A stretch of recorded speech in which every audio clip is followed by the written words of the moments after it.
story about when we were going to Mexico that we ran into the cartel. No way. Yeah, and we had a.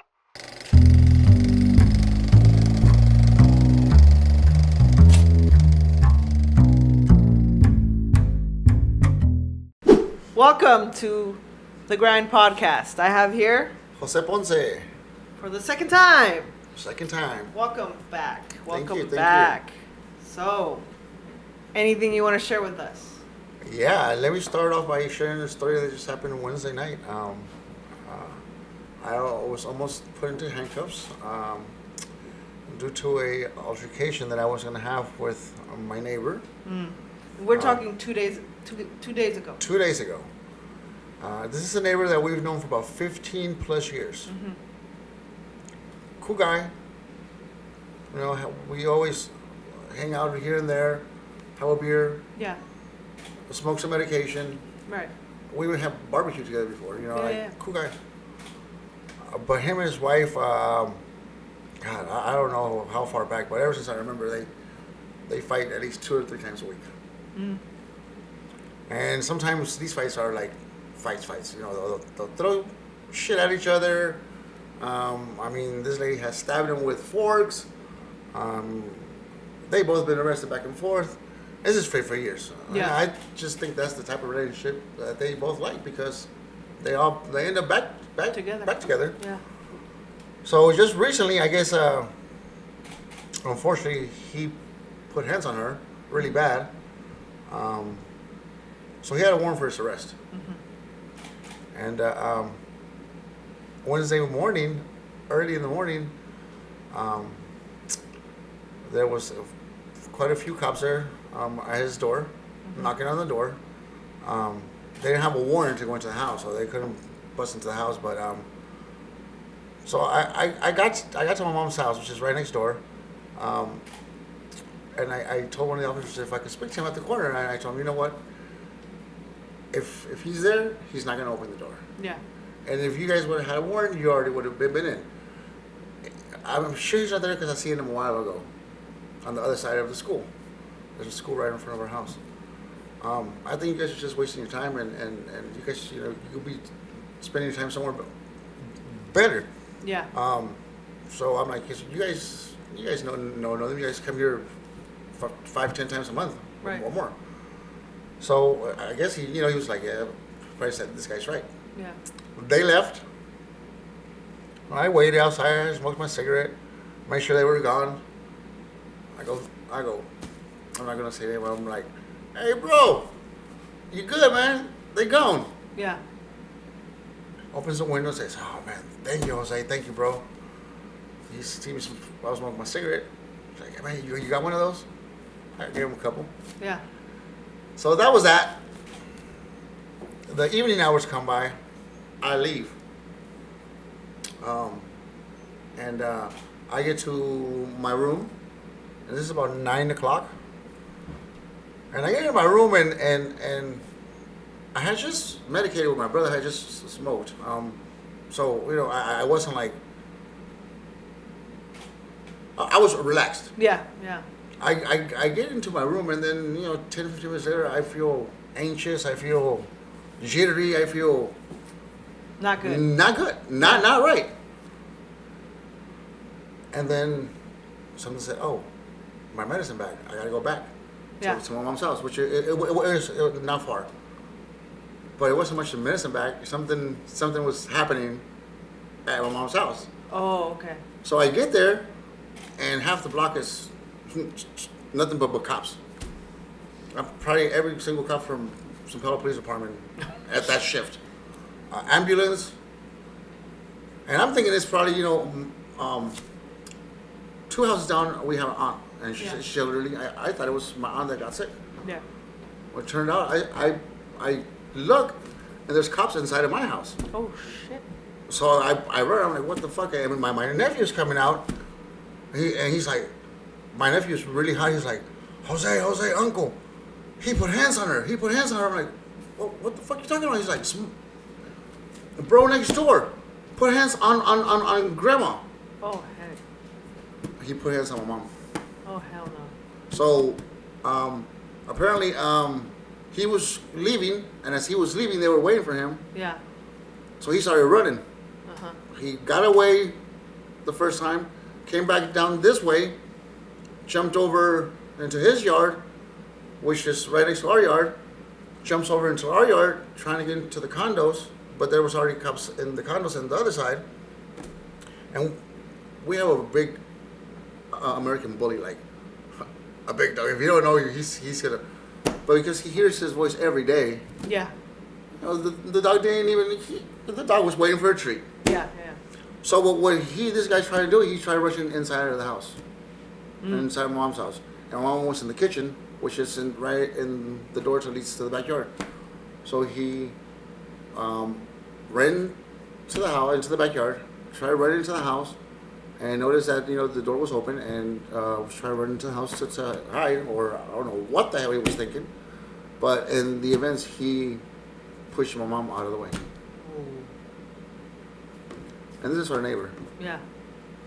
So when I got there, and when my nephew told me what happened, my mind just went, where is this effer at? Yeah. I went out there and I started looking in every cop car because there were so many cop cars. I was ready to go to jail. And my sister, my older sister, saw that I was just in so much rage, and her and the sergeant, which is my sister's friend, they went and they both grabbed me and they walked me out of the way. But if I would have saw him in one of those cars that I was looking at, I mean, this is my mom. Yeah. And from my background is like you don't mess with your mom. Yeah. Don't mess with my mom, and it could have been ugly. Mm-hmm. And I'm hoping if I do see him, which I know he's going to be there for quite some time. Yeah. But if I do end up seeing him, I just hope that I could forgive him and leave it at that, because I still have a lot of anger. But yeah, this is our neighbor. That we so he accidentally pushed her, I'm assuming, or he did it on purpose, or what do you think? Well, there's a video that he says that he shot her, that where he's saying that he would never put hands on Mama. But the fact that he just tried, the way he pushed her out of the way, that's because he could have went another way. And not because we know you doesn't mean that you can come and run over here. Right. Period. Right. That's to begin with. Your dues are your dues, not ours. You effed up. Right. But he had no right to come into my mom's property, and then definitely not try going into her house. Right. And definitely not pushing her out of the way he. Or anyone. Or anyone. Yeah. So because my mom's has so many health issues, she got really, really sick. Mm-hmm. They had to take her to Kaiser because she couldn't calm down. She was just, yeah. I mean, yeah. She's home now. Yeah. But man, this is our neighbor. Right. Or this was our neighbor. Right. Like I said, I mean, for a long time. And he never did anything that bad till now? No. He's always looked out for our property. He's always looked out for our my sister's kids, my nephews and nieces. Yeah. We've always looked out for his property, for his belongings. Uh-huh. Like, what the fuck are you thinking, bro? Like, I don't know. I mean, if he does come back and if he goes and apologizes to my mom, I think I'll be okay. Right. Yeah, because I mean, there's been like I said, there's been a friendship for a long time. Mm-hmm. Not a really really tight friendship, but a friendship. Yeah. And then it's like, damn. Who knows? Crazy. Maybe he's going through some. Maybe you could only assume, right? Yeah, I mean, we don't know what was going through his mind. Right, right. But like you said, he could have went a different way. Yeah. Hey, if there's nowhere else to go, I mean, give it up. Right. Yeah. Give it up. Yeah. And the way I see it, you can only run away for so long from the law. The law here in America is the smartest freaking law that there is in the world. I'm serious. You can laugh at them for a little bit, but they'll have the last laugh, and it won't be long. Yeah. And the longer you make it longer, the more time you're gonna get. It's like, dude, I mean, you gotta do some time. Do some time. Yeah. I'd rather do a year than do 3. Right. How about no time? No time than a year, but no time. Sometimes you mess up and you gotta suffer the consequences. Yeah. Oh, I remember my first time when I was locked up. Yeah. I was 20 years old. Mm-hmm. I had already a suspended license. I was a reckless driver. Well, I'm not a reckless driver. I was just a fast driver. I wish I was living in Germany or something. But I was coming out of North Richmond. I had just went to go buy a sack of weed because my family went to Great America, and I was home alone. A soccer game was going to start. I didn't want to miss kickoff because it was the biggest rivalry, my team against our biggest rivalry yet. So I blew a stop sign in my sister's car, going like 50 plus in a 25-mile zone. I mean, there was no car around me, but there was a sheriff way in the hell down the street. Mm-hmm. And I guess at that moment he picked up, and he just said, "Whoop!" So he caught up to me and got pulled over, and of course, suspended license. So they had a right. I don't know how it is nowadays, but back then they had a right to search the car. Yeah. If you had a suspended license. Okay. So of course they found the baggies of weed, and I was arrested. I was arrested my first time, so they take me to county here in Richmond, and as I do the whole process checking, I always thought that the coffin bending over thing was fake. It ain't fake. They actually make you do it. The bending down? When you bend over, you gotta open your cheeks and cough. Oh, they do that? Yes, they do that. Oh, shit. Okay. And so as they give me my little cushion and my little blanket, and take me to my cell. Mm-hmm. As I'm walking into the cell, like 6, 7 guys walking right behind me. And they started lifting up my shirt, seeing if I was getting or, and because of this, because these 4 slashes, so they thought that was a 14 because there's 13 and there's 14. Right. That's why they didn't. I guess I was with all the 14s, and I didn't know that. And that probably saved me from an ass whooping.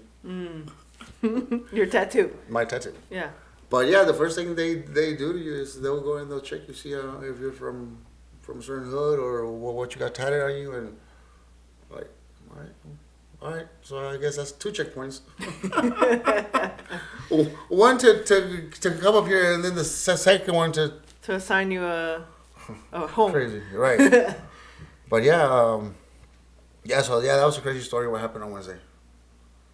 Yeah, I'm just thankful that she's okay. Mm-hmm. But what can I say? I mean, I guess I wish him the best, but he was in the wrong. He's, like you said, he's gonna be there for a while. So yeah, he'll be there for a while, definitely. Yeah, for sure. And then it's like, my dad said that they released the dogs on him. So like, once they do that, you ain't gonna get away. Mm-hmm. So I guess that's why he jumped his fence to go over to ours, because the dogs were right behind him. Mm-hmm. And those dogs can bite. Well. You know. So, you guys do any types of outdoor sports? Types of outdoor sports? Yeah. I do not. No. No. So we went fishing recently, Okay. and we didn't catch any good fish, but my nephew kept catching a striper, a baby striper. Yeah. And of course, there's so many of them out there in the river. But after like the fifth time he caught a baby striper that looked identical to the one that he was catching. Yeah. It's a small little fish. Yeah. Okay. I don't know what the hell they marked it with, right on top of the thing, but it came back 2 times the same hook. That's funny. That's funny. Yeah. Yeah. And I'm like, what the hell? Maybe he wanted to be caught. Yeah, but if they're not the size limit, that's that could be a $560 fish. Oh heck no! Really? I think that's what the fine is right now for a striper. Yeah. And there's more. There's bigger fines if you don't. Yeah, it's crazy. There's certain fishes that too many rules. Crazy. Yeah. Yeah. Have you caught big fish? I've caught a 6-foot sturgeon. 6 foot. 6-foot sturgeon, almost my height. Holy shit. Yeah, it was. Okay. It was a beautiful experience, but it was hard. Yeah. It took me almost 55 minutes to get him out of the water. Oh shit. Okay. And I was ready to give up right before he gave up. Those fishes are really heavy. And they tend Were you by yourself? No. You were with them. No. Yeah. They were helping you, or they helped me towards when I was coming towards shore. But as he's hooked, and you gotta be patient, and they're so strong because there's it's nothing but steak. They're real strong. But they tend to swim towards the bottom and kind of sink their head in and just stay, and you just gotta play their game because they will snap your line. Yeah. But they're so heavy that just by holding that pole for a while, it's just your shoulders start giving out. But yeah, we were able to get them, and yeah, I was the happiest. I was like 25, 24. It was a big fish. Where'd you Delicious. catch it at? Right here in San Pablo Bay. Okay. Point Pinot. Okay. Delicious fish. Yeah. Yeah. No bone. Just the rib cage, and that's pretty much it. You probably had food for days with that fish, right? We have food for one day. Oh, okay. 6 feet, right? Well, we called my uncle and his family came over. Okay. But it was a nice feast. And what I didn't know at the time, this was a female sturgeon, and she was full of eggs.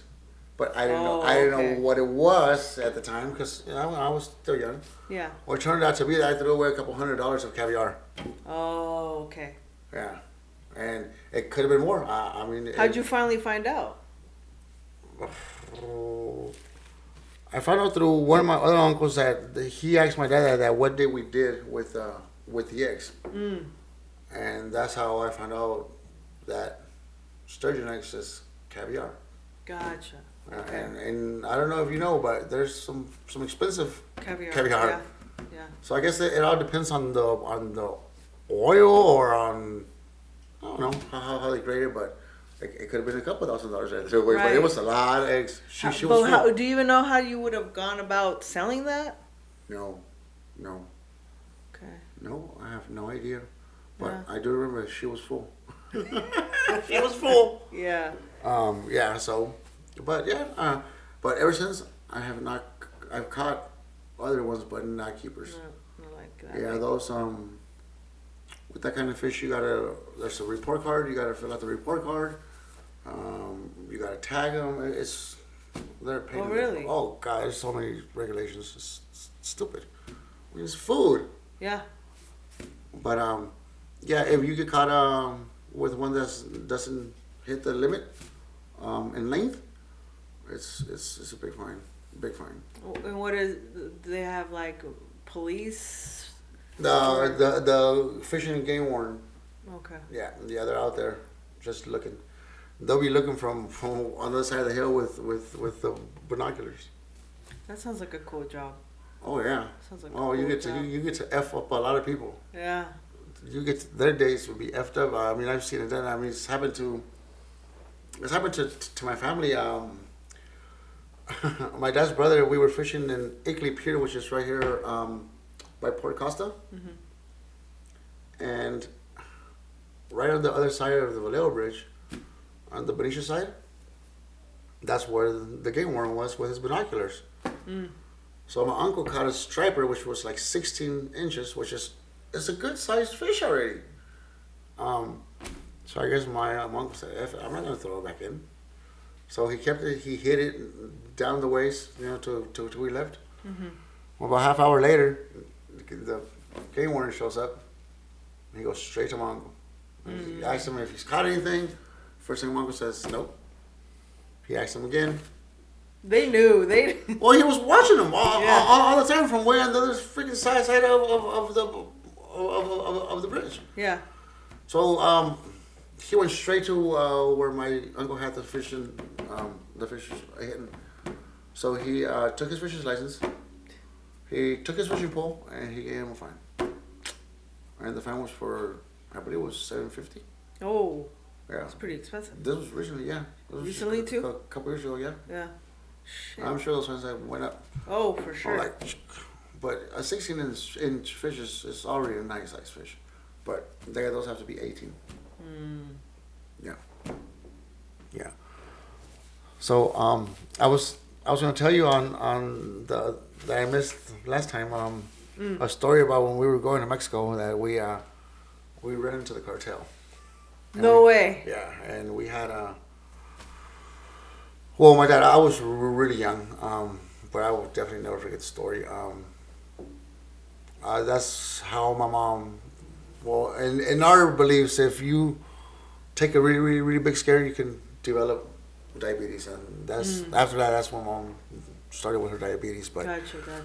we were all young, and we were driving to Mexico in a station wagon. You know those station wagons from back in the 80s.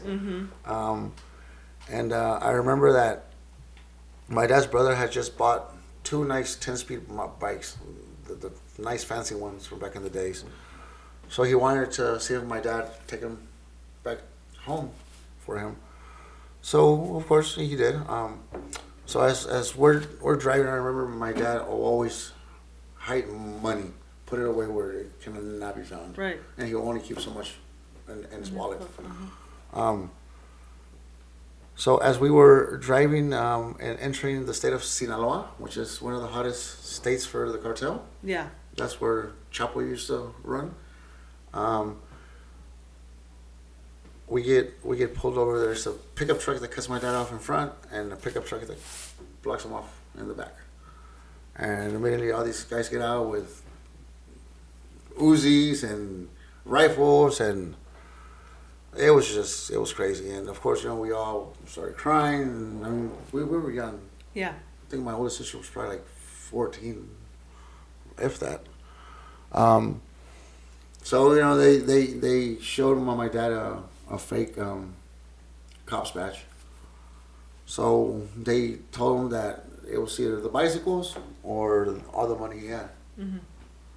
And well, he really wanted to get with the bicycle, so they left him with, which back then used to be 1,000 pesos, which was like $50 maybe. Yeah.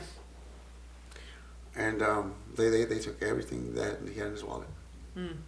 And right before they left, they hit him with the back of a rifle right in the gut, and they took off. And we ran into them the next morning.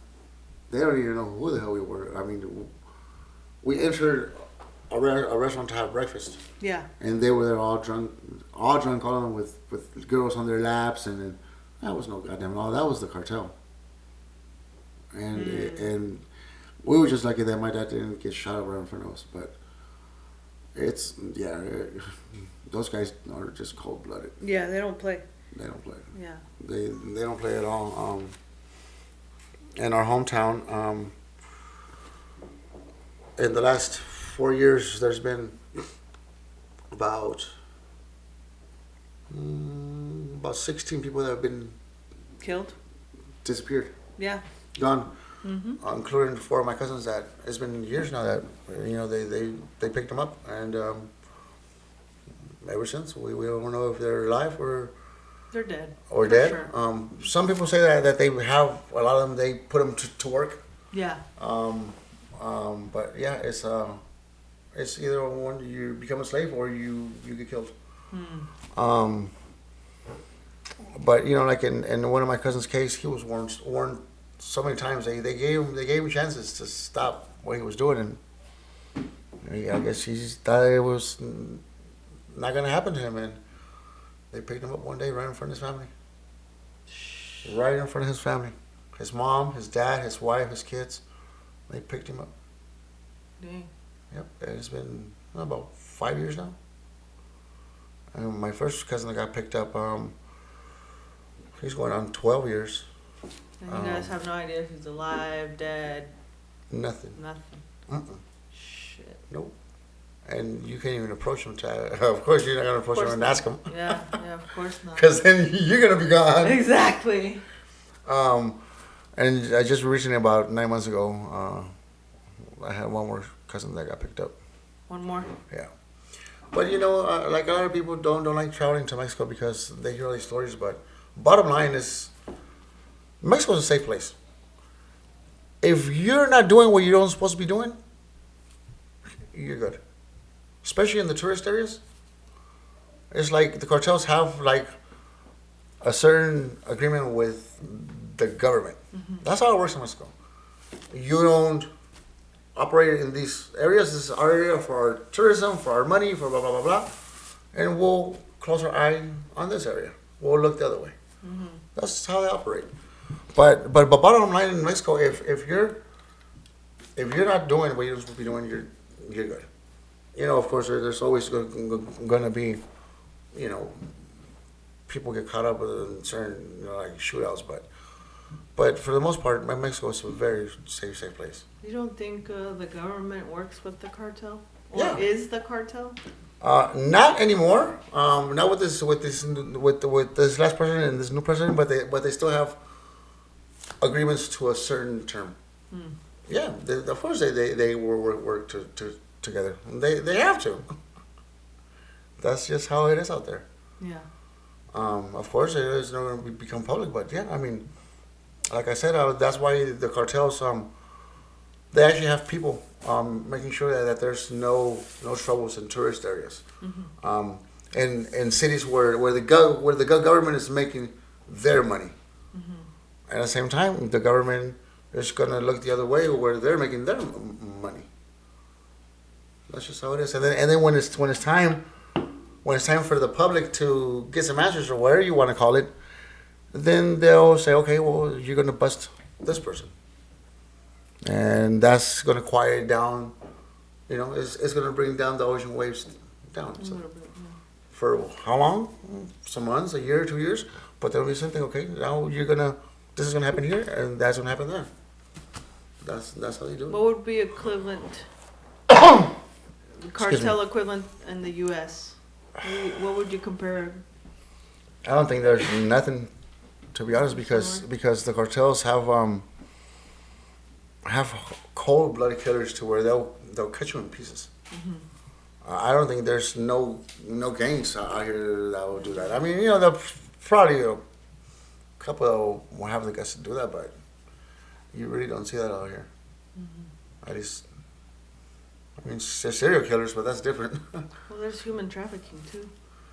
Yeah, that's oh God, that's horrible. It's especially when they don't make it. I don't know if you remember when all them people suffocated in that tractor trailer. So over 70 people, kids, elderly people, and the cartel people that have these coyotes, that you call them, to smuggle people over, they don't care as long as. The thing about it is that when someone's going to come over illegally. I don't know if you have to pay everything up for now, but what I remember is you had to pay up half. So just imagine you have 50 people. Nowadays it's 8,000 from Mexico. Yeah. I could just imagine from down maybe more south. From Mexico it's 8,000. 8 times 50.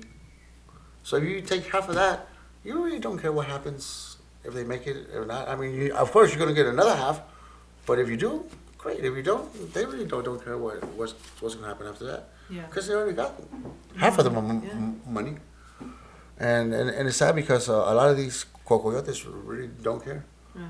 You know, don't get me wrong. There's coyotes out there that still, yeah, they charge it a little less because of, you know, they're risking something, but they do it to help somebody get over here. Yeah. You know, they watch after them all the way to where, you know, it's the point of release or whatever you want to call it. But yeah, most of these people are just cold-hearted, don't care about it, nothing but themselves. And it's crazy because it's not just Mexican people. Actually, are a little bit more aware of the situation, so they're you don't catch them off guard like before. It's the Central Americans and Southern Americans and people like from Haiti and the islands on this side that come through Mexico to try to get to the U.S. They are being taken advantage of the last few years really, really bad. Yeah, I mean, the actual Mexicans, they know how it works already. So, you know, there'll still be a few that they'll still get, but it's mainly the Central and South America and the islands over here. Yeah. Right now, and if you go to Tijuana, it's like if you go in San Francisco, you see cultures from everywhere. From everywhere. I think the second biggest culture in Mexico, in Tijuana, will be Chinese. Is it? Oh yeah, big Chinese population in Tijuana. I mean, it's yeah, all kinds of. There's Indian people. There's Europeans, and some most of the Europeans have, you know, they have paperwork to be in Mexico either for business, but there's a lot of illegal Europeans in Mexico that got stuck, that they weren't able to make it over here. And that's how popular it is right now in all the border states in Mexico, because either their asylum wasn't accepted or they ran out of money, but that's like the final destination before you come to where you wanted to come. So they're stuck.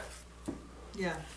But yeah, you find a lot of nationalities in the border states of Mexico, a lot, which I think is cool. Yeah. Yeah, I think it's cool. So there's some really good Chinese restaurants. Yeah, it's crazy. I haven't been down to Tijuana, but I might have to now. You guys have to. You guys, I'll take a trip. Shit. As a group out there. Do some on street interviews. Yeah, see what's really going on. I'm serious. It's, I mean, from where you park,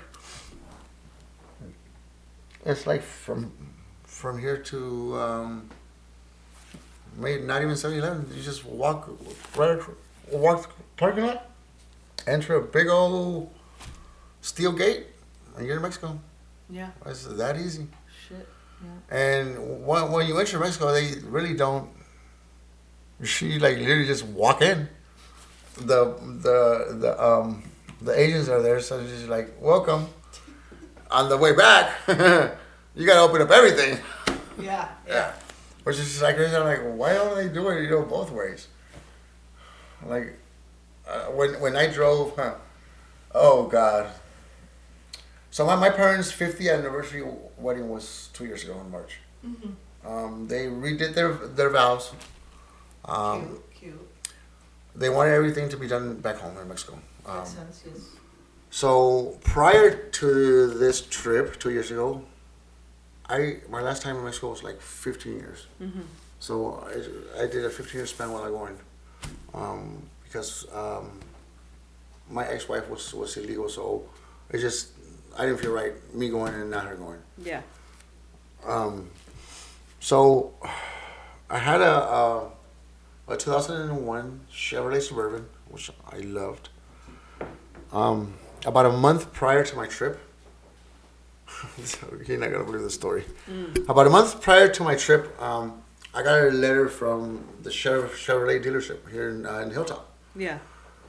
That there was a recall on all of those Suburbans. There was some type of bracket in the fuel pump that will make the fuel pump malfunction. So anyway, I knew that I had to take it in, and I knew my trip was coming. But I guess I'm a lagger sometimes. I lagged on it. I take it a week before my trip. They didn't have any time, so I had to go back 3 days right before the trip. So keep in mind, this is a 2001 Suburban. So just imagine all the road trips I made, all the fishing trips I made. Of course, underneath the truck is, there's so much dirt and gunk. And so if you take any part off, you're going to see a mark. Yeah. That it was removed. So they did what they did.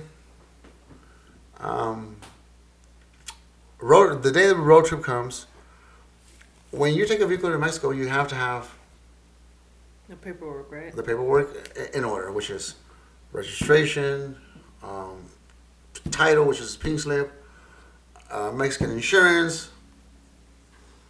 I wanted to leave at a certain time so I can be at the border at a certain time, because you want to drive in Mexico during the daytime. You don't want to drive at night. Couldn't find my freaking registration. Couldn't find it. I was, anxious already. It was road trip time. I was, 15 years. Yeah. So I had to go to DMV. And you know how DMV can be. So I was there for about 2 hours. So here we go. Get on the road. Oh, I'm all happy. Blah blah blah blah. We get to Phoenix, and I told my brother to take over. He drove all the way to the border, which is Nogales, and everything good. We entered Mexico territory. They did a minor inspection. 10 miles down from the actual border is where you do all of your paperwork for your vehicles. So we go do our paperwork when we get there, and as we're doing it, it was taking so long, and I'm like, I don't remember this taking so long, but it has been 15 years. But now I'm like, something's not right. Yeah. It's like half hour already, and he didn't get back to us. So I finally spoke up, and apparently they were not going to be able to issue me a permit to go into Mexico, because back when I was 22, I took a car for one of my friends, and I didn't know that if you take a car and you don't report it that it was left, you're pretty much screwed. You're not allowed to take another vehicle. They keep track. They keep track, and this was like a long time prior to that. So fuck. Anyway, so the guy was like, "Well, I'm sorry, nothing you can do about it." And I argued, and nope. So then I said, "Look, boss." I took out my wallet and I gave him a 50. Like, how about you tell me what can I really do? Yeah. He saw that 50, put it in his pocket. His tone of voice changed, and he's like, "Look, man, look. This is what you can do is you can fill out the title right now, the pink slip, and sell it to your brother, and then we'll process it for him." For him. I wanted to slap this guy so freaking hard. Yeah.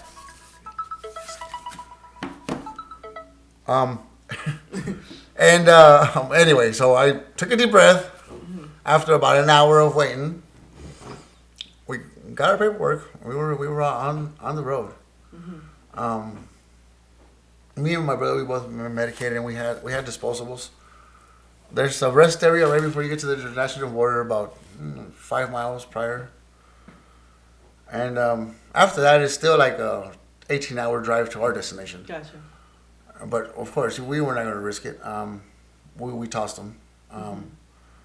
But if I had 10 dead bodies in that truck, I would have been okay. We didn't get checked at all the way there. All the way there. So we finally, get to our destination and, had a blast. We were out there for about 13 days. Okay. 2 weeks, almost 2 weeks. Mm-hmm. Yeah. So, on the way back, 3 days before we came back, there's some roads out there that is terrain. There's no pavement. It's just dirt and gravel, and it's really rough on certain vehicles. Mm-hmm. Before I left here, I had my truck worked on, like brakes, if anything in the suspension, like I put money into it to be okay. So the mechanic forgot to tighten up a couple of bolts on one of the brake pedals where it holds onto. So we almost my brakes locked up as I was doing like 60 miles an hour, and I lost control for a little bit. Yeah, he never tightened them up, or if he did, not tight enough, because all the vibration after a while they just started loosening up. So anyway, that was taken care of. The day that we were coming, we drive into the city because you got to go to the main city to get to the highway. I noticed that my temperature gauge was going up. Mm-hmm. My radiator busted. One thing and now another thing. So that delayed our return for 2 days. Here we go, coming back home. We get to the state of Sinaloa, which is again a cartel state. There's a military inspection. As they're inspecting our truck, 2 military agents go underneath the truck, and one comes back up saying in Spanish, "¿Dónde está el clavo? ¿Dónde está el clavo?" Which means, where's the stuff? Mm-hmm. Where's the stuff?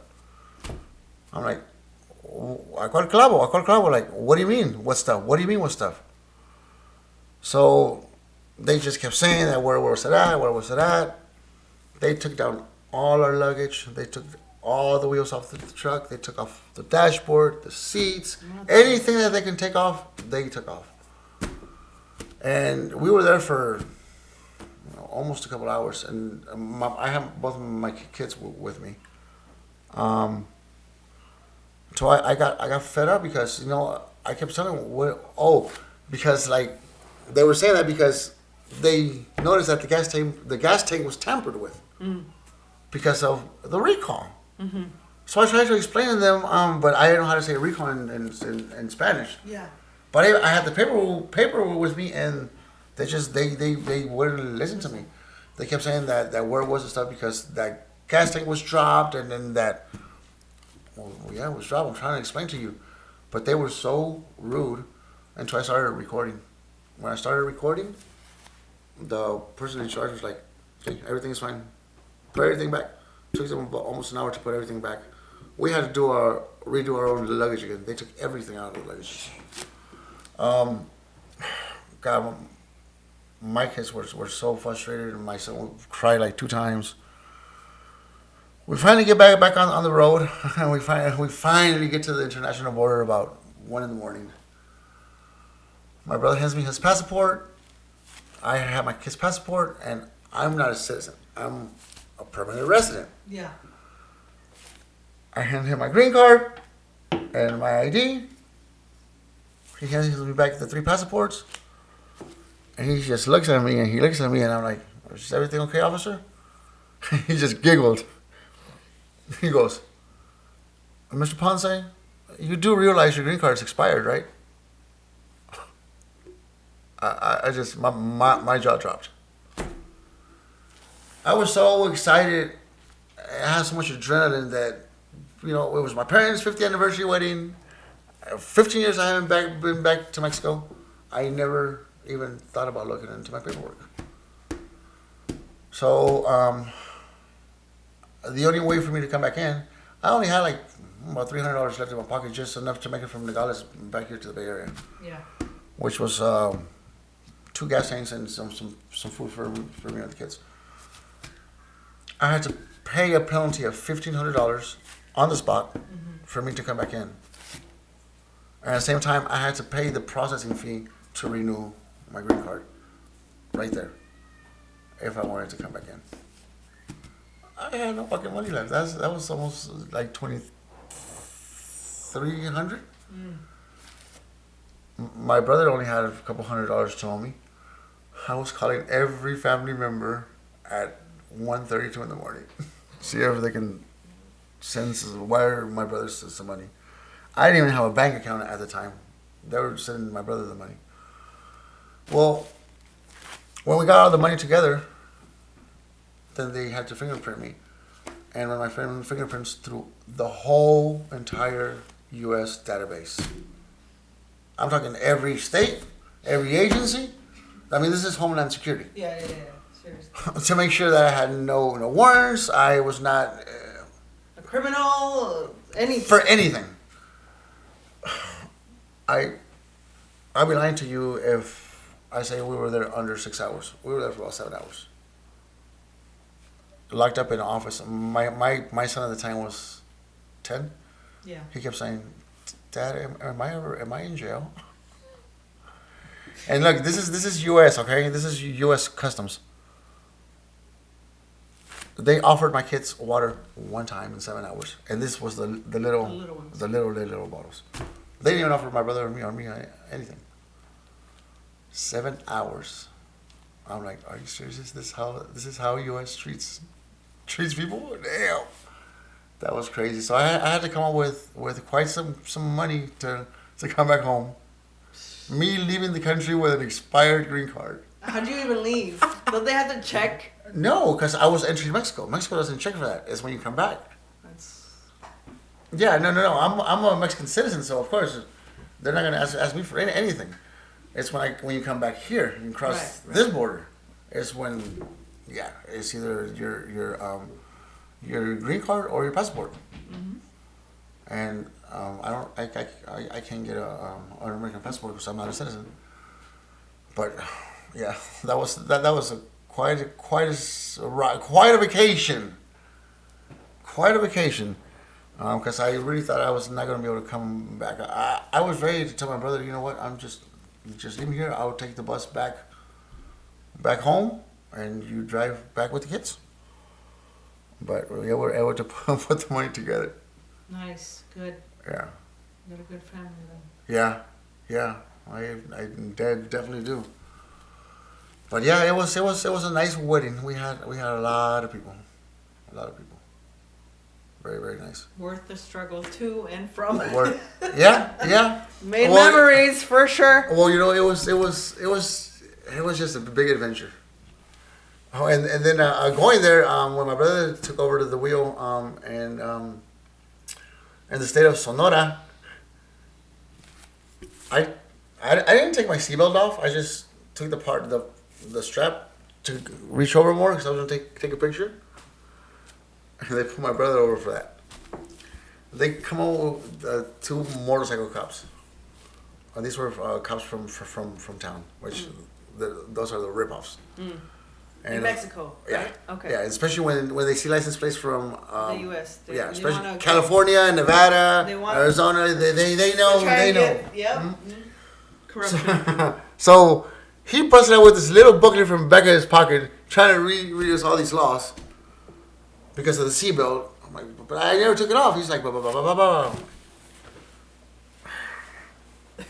$10 for you, $10 for you. And they were like, we'll escort you out of town so you won't have to catch traffic. They forgot all about the ticket, all about the topic. Now they were willing to escort us all the way to the outer town where we were going so we wouldn't catch traffic. Money talks out there. Oh, yeah. Money talks out there. Everywhere. Well, but yeah, especially out there. Especially out there. Yeah, I have a stupid cousin that tried doing that here out one time to the cops. Oh, yeah. they added to his thing. Yeah. Yep. They added for bribery. Yes. I think it was like 90 days extra.